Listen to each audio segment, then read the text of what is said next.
사실상 옹호 쪽으로 간다고 쳐도 4대 5의 구도가 나올 확률이 굉장히 높다. General Sauer, on April 2nd, President Trump determined. 네, 오늘의 두 번째 주제, 바로 11월 5일 트럼프 관세 위헌 판결에 대한 3심이라고도 불리우는 대법원 신속 심리가 이루어졌었죠. 그래서 일부 보도에서는 보수 대법관들의 판단은 달랐다. 이번에는 보수 성향의 대법원도 부정적, 회의적인 판단들을 했다. 그리고 이번 관세 소송에서 지면 140조 원 이상의 환급을 해야 된다라고 하는데요. 제가 그래서 무려 230페이지에 달하는 이번 대법원 신속 심리에서 어떤 내용들이 주로 다루어졌고 어떠한 발언들이 나왔는지를 함께 이야기해 보도록 하겠습니다. 참고로 치열한 공방 끝에 약 2시간 45분 정도 진행이 됐고요. 그래서 이렇게 보시는 것처럼 이 음성을 하나하나씩 다 준비를 해서 보시는 것처럼 2시 40분까지 완료된 내용을 정리해 왔다라고 보시면 되겠습니다. 그런데 이 내용을 전부 다 다루면 너무 힘들잖아요. 그래서 핵심적인 내용들만 따로 한번 준비를 해봤습니다.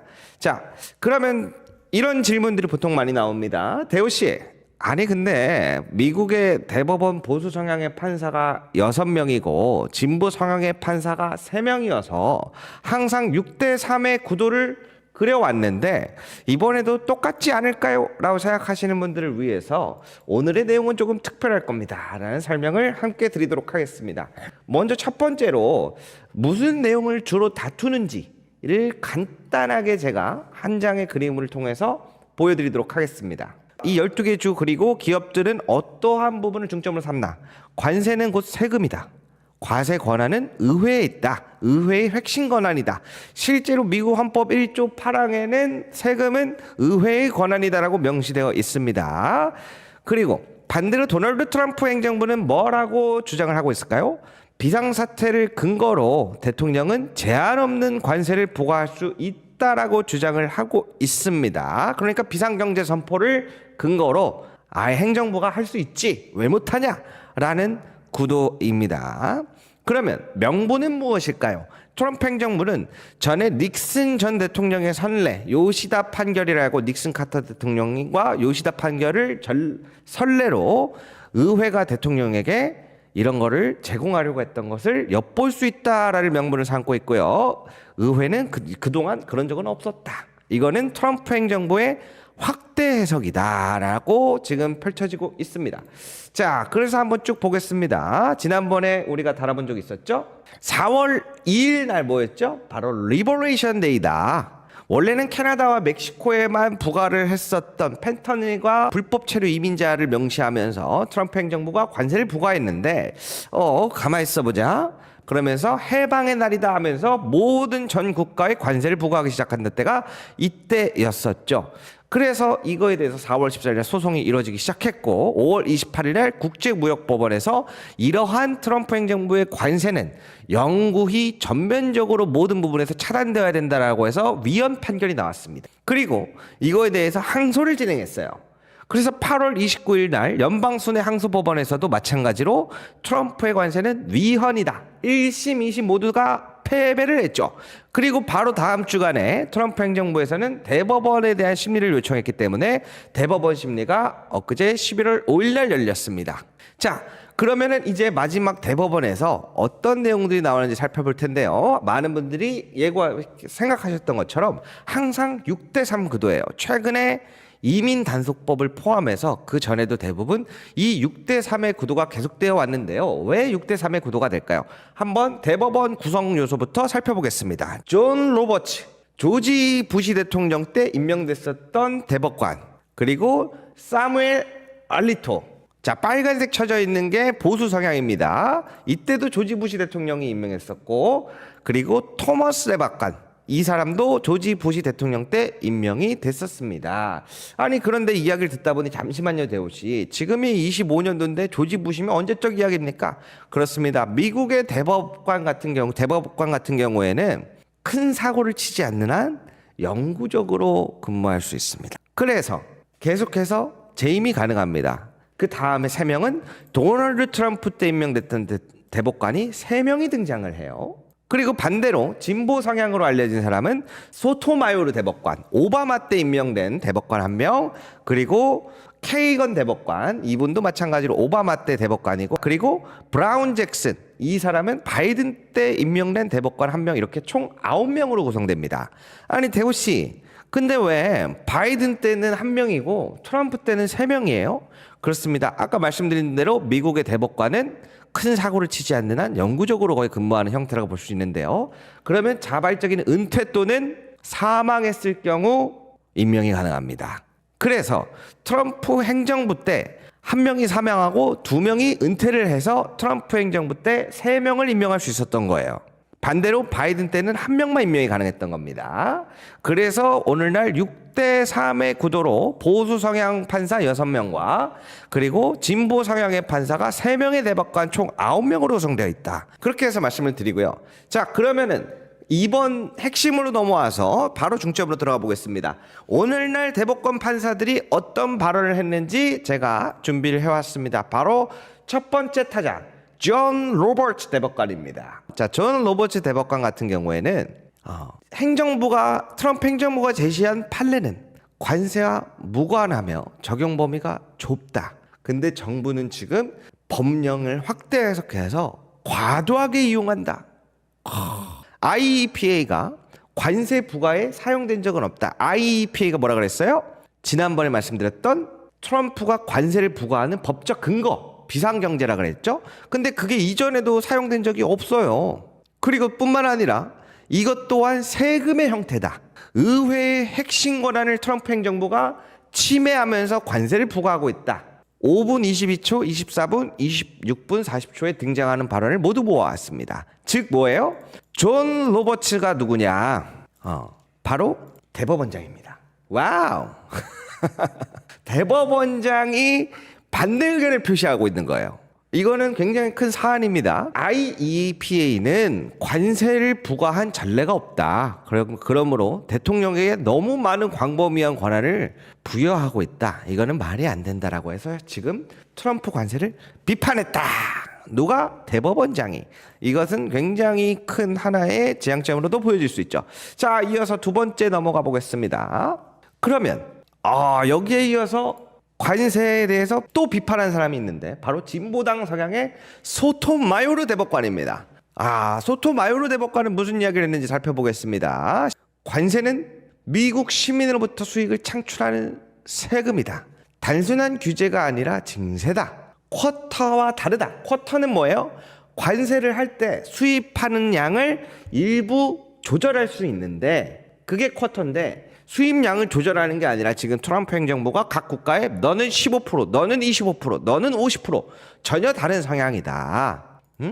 그렇기 때문에 똑같이 헌법상 수출세 금지 조항을 언급하면서 수입 수출에 대한 규제는 할 수 있지만 다른 국가에다 새로운 관세를 부과하는 것은 맞지 않다.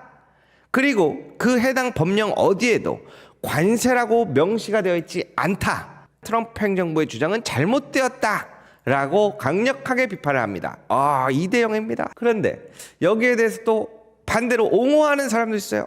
바로 세뮤얼 알리토 대법관인데요. 뭐라고 하냐면 요시다 판례, 전에 한번 설명드린 적 있었죠. 닉슨 카터와 일본 기업 요시다의 판례에서 제안을 해서 철과 알루미늄에 관세를 부과한 것에 대해서 법원이 손들어준 그 판례를 이야기를 하면서 의회가 실제로 이런 법적인 제안에 의존한 적은 있습니까?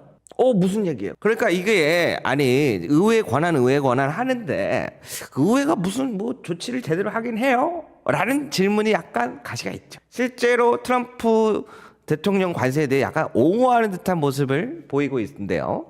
자, 왜 그러냐면 이 정도면 옹호했다고 보기 어려울 수도 있지 않나요? 회의적인 부분에 대한 거는 어떤 부분이냐, 이런 게 회의적이에요. 다음 코니 베럿 대법관인데 뭐라고 이야기를 했나요? 자, 똑같이 얘기합니다. 수익 규제 문구가 관세를 포함하나? 그렇지. 비상경제 권한 법령을 찾아보니까 수익 규제라고만 나와 있거든. 근데 이걸로 관세를 허용해줘도 되나? 관세라고 해석해도 되나? 의문이다. 그래서 원래라면 비판으로 갔어야 됐는데 그 다음에 뭐라 그래요? 정부 측에 요청을 합니다. 혹시 다른 법령에서 이거에 대해서 허용한 사례가 있다면 알려주세요 라고 이야기를 해요. 왜요? 트럼프 대통령이 임명한 대법관이거든요. 그러니까 만약에 정부가 이거를 허용했다는 다른 판례를 찾아오면 인정해 줄 수도 있다, 이런 분위기가 굉장히 느껴져요. 그래서 제가 이 문구는 굉장히 트럼프 관세에 대한 비판적인 문구인데 다른 허용한 사례를 요청하는 걸 보면서 저는 회의적이다, 반반 가져가고 있다라고 해서 회의적입니다. 자, 그럼 또 반대로 또 이번에 옹호하는 사람이 한 사람 더 있는데요. 자, 어떤 질문과 발언을 했냐? 자, 굉장히 의아한 질문들인데요. 트럼프 대통령이 관세 덕분에 전쟁을 끝냈다, 관세 덕분에 외교가 잘 협상이 되었다, 관세 때문에 한국과 협상을 잘했다라고도 트럼프가 얘기하고 있거든요. 그럼 정말로 중국이 미국을 인질로 잡았을 경우 관세를 외교적 지렛대로 사용할 수 있습니까? 어때요? 트럼프가 이야기하는 발언을 그대로 가져가는 질문이죠. 그래서 원고 측에서 반박을 합니다. 아니, 이전에도 이걸로 관세를 부과한 게 아니라 이 섹션 200일, 300일이 있는데 이게 바로 미국의 무역 확장법이라는 다른 법령이 있어요. 관세를 부과하려면 사용할 수 있는 다른 법령이 있는데 그거를 사용 안 하고 지금 이걸로 비상경제 하나로 다 사용하고 있다, 반박하기도 합니다. 그래서 이 질문의 의도 자체가 옹호하는 듯한 취지의 질문으로 저는 보여서 옹호로 표기를 했습니다. 아이, 태호 씨, 이거 가지고는 옹호라고 보기는 어려울 수도 있지 않나요? 자, 왜 그러냐? 관세에 대해 비판하는 사람들의 입장과의 차이가 명확하게 나기 때문인데요. 자, 관세 부과 권한은 헌법 제1조 의회 권한, 아까 말씀드렸죠? 1조 8항 관세의 본질적으로 징세행위이며 대통령이 외교적 고유 권한과는 무관한 것이다. 그리고 상한없는 세금의 위임 문제가 발생한다. 그러니까 무슨 말이에요? 이거를 외교적인 것까지 할 수 있다고 대통령에게 다 줘버리면 문제가 커진다. 너무 커진다라고 오바마 대통령 때 임명됐던 케이건 대법관의 내용을 들어보면 확실히 차이가 나죠. 자, 그러다 또다시 한번 회의적인 입장이 나오는데요. 그렇습니다. 바로 트럼프 대통령이 임명했던 브렛 캐버너 회의적인 입장을 드러냅니다. 반반 간다고 보시면 돼요. 회의적은. 자, IEPA 제정 이후에 관세가 사용된 적이 한 번도 없다. 이 트럼프가 사용하는 법령이 여태까지 미국 역사에서 사용되어 온 전례가 없다, 이거 문제가 있다라고 회의적인 입장을 보입니다. 왜 회의적이냐면 사실 이분도 비판이 맞아요. 비판이 맞는데 왜 제가 회의적이라고 표기를 했냐? 트럼프 대통령이 임명한 판사잖아. 트럼프가 선정을 하고 미국의 상원 의원을 통과해서 임명된 대법관이란 말이에요. 그래서 그러한 정치적인 부분까지 고려를 해서 내용은 정말 트럼프 관세에 대한 비판적인 게 맞아요. 그러나 임명 절차를 따져봤을 때는 강하게 하진 못할 것 같아서 회의적으로 표기를 했습니다.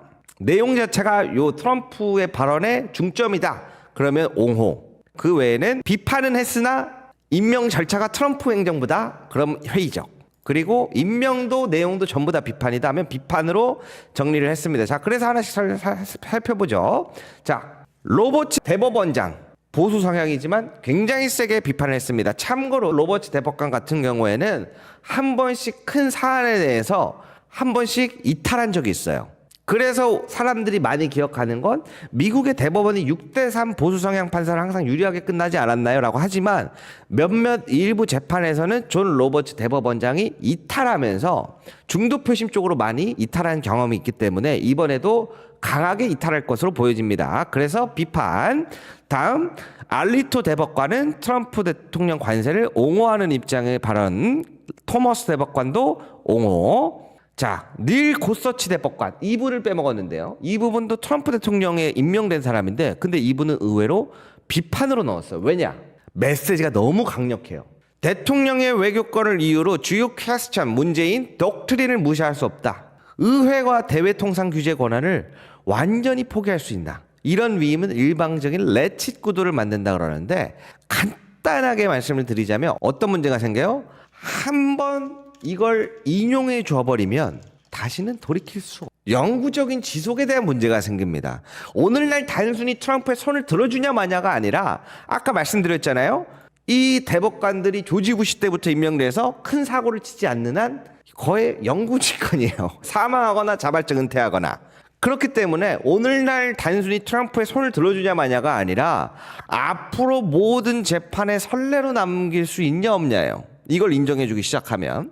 그러한 부분에서 강력한 비판을 했기 때문에 이거는 이 트럼프 대통령이 임명을 했지만서도 닐 고서치 대법관의 내용은 굉장히 강력하다라고 해서 저는 비판을 넣었습니다. 그리고 아까 말씀드렸던 배럿, 회의적.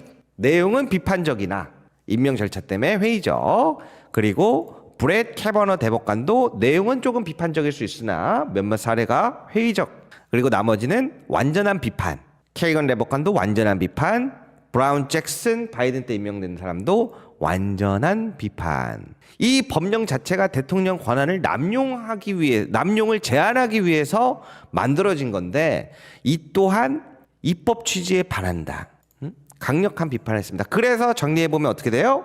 이렇게 됩니다. 트럼프 관세를 강력하게 비판한 사람은 진보 성향의 대법관 3명, 그리고 대법원장 존 로버츠, 그리고 트럼프 행정부에서 임명했지만 강력한 비판 메시지를 냈던 닐 고서치 대법관에서 5명이고요. 옹호 이 발언 자체가 이미 트럼프 행정부의 입장을 좀 담고 있는 발언이라 보이는 사람은 2명. 비판적인 발언을 담긴 했지만 트럼프 행정부에 임명했기 때문에 사실상 옹호 쪽으로 간다고 쳐도 4대 5의 구도가 나올 확률이 굉장히 높다. 현재 이 상황이라고 보시면 됩니다. 그래서 이 둘은 아마 제가 봤을 때 만약에 위헌으로 나갈 것 같다면 이쪽으로 갈 수도 있는데 지금 트럼프 권력이 사라지는 건 아니기 때문에 이렇게 해서 옹호사 비판 5로 과반수 이상으로 트럼프 관세가 위헌 판결이 나오지 않을까라고 하는 것이 저희 추측입니다. 왜 그러냐면요. 3가지의 주요 내용인데요. 첫 번째, 관세는 의회의 권한이다. 미국 헌법 1조 8항. 그리고 또한 다른 무역과 관련된 관세법이 존재해요. 뭐가 있냐면 미국 무역법 중에서 관세법 관련해서 일시적으로 150일 이내에 15% 상한으로 올릴 수 있는 무역법 관세법이 따로 존재합니다. 그거를 미국이 수십 년간 만들어 왔단 말이에요. 근데 그걸 사용하지 않고 그냥 우리나라 지금 비상사태야라고 해서 모든 국가의 관세를 포함시켜버리면은 그 자체가 말이 안 된다. 두 번째로는 사법체계의 근간입니다. 아까 말씀드린 대로 트럼프 행정부가 부과하고 있는 관세법령 IEPA 비상경제권한대법이 수입 규제라고 명시되어 있는데 트럼프 행정부는 마음대로 관세를 해도 된다라고 해석하고 있어요. 근데 이 수입 규제를 관세 허용과는 전혀 다른 부분인데 이거를 허용해 줘 버리면 모든 법령의 체계가 확대 해석될 수 있어요. 그렇기 때문에 이거를 이번에 트럼프 행정부에 손을 들어주면 앞으로 모든 사법체계의 근간에 문제가 발생할 확률이 높다. 근간이 흔들릴 수 있는 문제다. 두 번째. 세 번째, 보호장치의 필요. 트럼프 행정부에 단순히 손을 들어주는 게 아니라 아까 말씀드린 대로 영구적인 존속의 문제가 발생해요. 그러면 의회가 존재하는 이유가 뭐죠? 그래서 판사들이 물어본 질문 중에 또 하나가 의회가 이거를 제재할 수 있습니까? 트럼프 행정부 측은 제재할 수 있다고 얘기합니다. 그러나 오늘날 셧다운이 지금 38일 연장 최연장을 기록하는 것처럼 상원 의원 100명이서 51대 49 구도에서 크게 안 바뀌어요.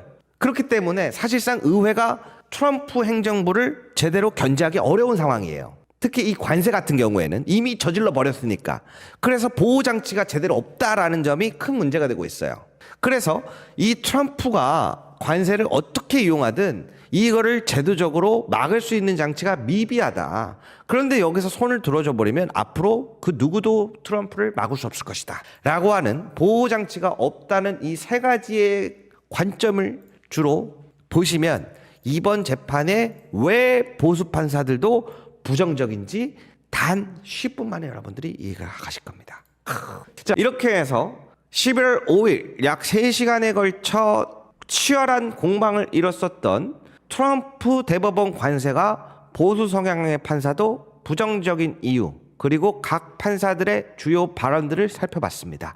그리고 왜 그럴 수밖에 없는지 주요 이유를 3가지로 나눠봤고요. 예상 결론 및 시점은 사실 빠르면 내년 상반기쯤 나올 것이다라고 이야기가 나오고 있는데요. 그런데 제가 보기에는 이 대법원 신속 심리 자체가 이루어지는 것만으로 트럼프 행정부 측은 리스크가 존재한다라고 판단해서 이번 대법원 신속 심리도 굉장히 빠르게 요청을 했거든요. 그래서 11월 5일 날 열렸어요. 원래는 12월 말일 날 예상하고 있었는데 그런 것을 빗대어 봤을 때 빠르면 3개월 안에도 가능하다. 라고 보여집니다. 저는 사실 이거보다 더 빨리도 나올 수도 있을 거라고 봅니다. 단 그 안에서 이제 여러 가지 여론적인 것도 볼 것이고 정치적인 싸움들도 아마 존재할 것이라고 보입니다. 자, 그러면 이제 여기서 마지막으로 이야기 나오는 게 뭐예요? 관세에서 지면 지금 140조 이상 환급이라고 하는데 이 부분은 이미 지난 재판에서 많이 다뤄져 왔던 거라 실제로 환급이 가능하다까지 나왔습니다. 만약에 트럼프가 지면 어떻게 되나요? 대법원에서 트럼프가 지게 되면은 지금까지 부과되는 관세가 모두 원상복귀 시정명령이 내려질 확률이 굉장히 높고요. 트럼프 행정부가 제시했던 관세들이 아무래도 각국 무역부라든가 이런 부분에서 진행하지 못할 확률이 많습니다. 물론 트럼프 행정부는 이번에 패소 시 다른 법령들을 통해서 부과할 수 있다라고 얘기를 하는데 다른 뭐 품목 관세라든지 여러 가지를 부과할 수 있는데 그 자체가 위헌 판결을 벗어난 우회 꼼수로서 비판이 여러 번 지적된 적이 있기 때문에 그 자체가 트럼프 행정부의 큰 리스크로 존재할 수 있습니다. 왜 그렇게 되면은 충돌이 돼요. 이해 충돌. 대법원에서는 너네 이제 관세 이렇게 부과하지 마라고 했지만 트럼프 행정부에서는 다른 법령으로 꼼수로 우회하기 시작한다면 이 사이에서 이해 충돌이 돼서 실무자들이 어려움을 겪게 됩니다. 그래서 주요 포인트가 뭐냐면 언제 나냐도 중요하지만 어떤 내용으로 판결을 내리냐예요. 1심, 2심에 이어서 영구히 원천 전면 차단으로 나올 것이냐가 주요 판결 내용이라고 보시면 되겠습니다. 그렇게 되면 어떠한 방법으로도 우회하지 못하도록 판결이 나오냐 안 나오냐가 주요 핵심 사안이 될 것이라고 보면 되겠습니다. 사실 제가 미국 이런 커뮤니티나 언론 이런 것들로 뉴스도 많이 찾아보고 하는데 많이 헷갈려 하세요. 6대3 구도가 끝 아니냐. 이번에 비판적이고 부정적이고 회의적이라고 나왔다 했는데 어느 정도가 부정적이고 어떤 부분이 회의적이었고 그게 도대체 누가 부정적이고 회의적이라는 거냐라고 캐치를 잘 안 하더라고요. 그래서 이러한 부분들이 큰 도움이 될 것 같습니다. 자, 이렇게 해서 트럼프 관세 위헌 판결에 대한 신속 심리 대법원 재판을 요약해 봤습니다. 이번에는 어떻게 될 것 같다?